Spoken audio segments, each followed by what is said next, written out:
আমার আজকের এই ভিডিওতে তোমাদের সবাইকে স্বাগত জানাচ্ছি। আজকে বানিয়ে নেব জন্মাষ্টমী স্পেশাল মালপোয়া।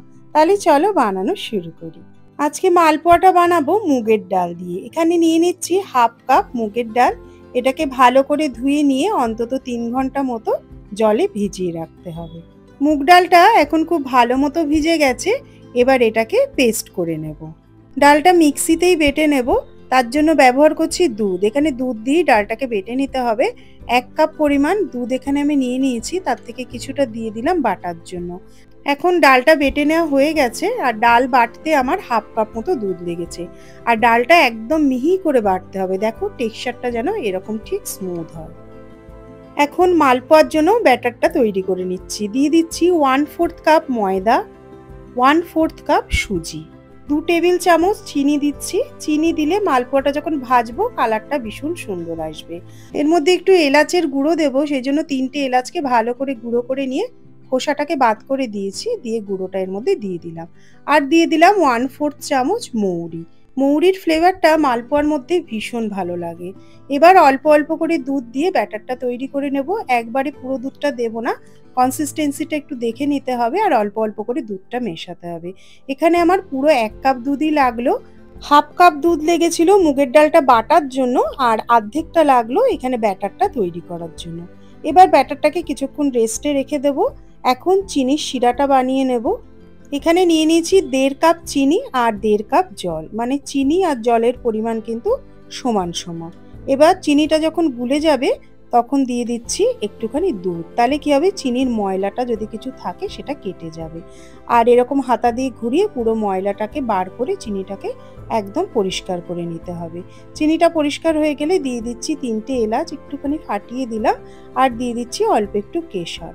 চিনির শিরাটা 1 তার বা 2 তার এরকম কিছু করার দরকার নেই। যখন দেখবে হালকা একটা চটচটে মতো ভাব এসছে তখনই বুঝবে শিরাটা কিন্তু হয়ে গেছে।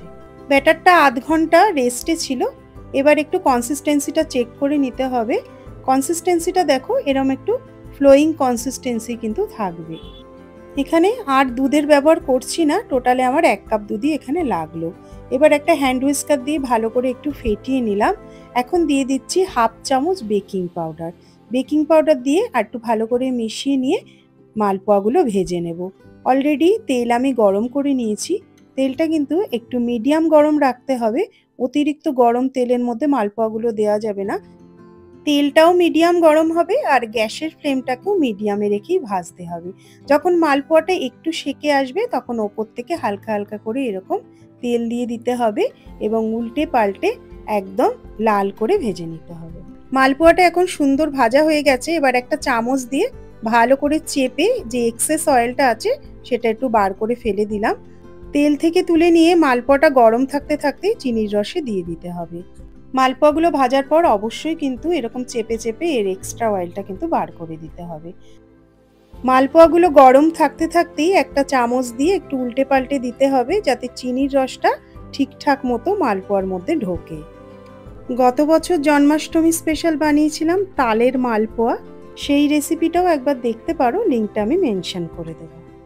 সবকটা মালপোয়াই একইভাবে সুন্দর করে লাল লাল করে ভেজে নিলাম। আমি এখানে যে ব্যাটার বানিয়েছি হাফ কাপ মুগের ডাল দিয়ে, তাই দিয়ে মোটামুটি আমার 15-16টা মতো মালপোয়া তৈরি হয়ে গেছে। তো তোমরা অবশ্যই বাড়িতে এই মালপোয়াটা ট্রাই করো, ভীষণ ভালো হয়। খুবই সাধারণ ঘরোয়া উপকরণ দিয়েই আজকের মালপোয়া তৈরি করলাম। মোটামুটি মুগের ডাল, চিনি, সুজি, ময়দা এগুলো সবার ঘরেই থাকে। তো মন করলেই কিন্তু এই মালপোয়াটা তৈরি করে নেওয়া যায়। কোনো বাজারে দোকানে কোথাও যাওয়ার কোনোই প্রয়োজন নেই।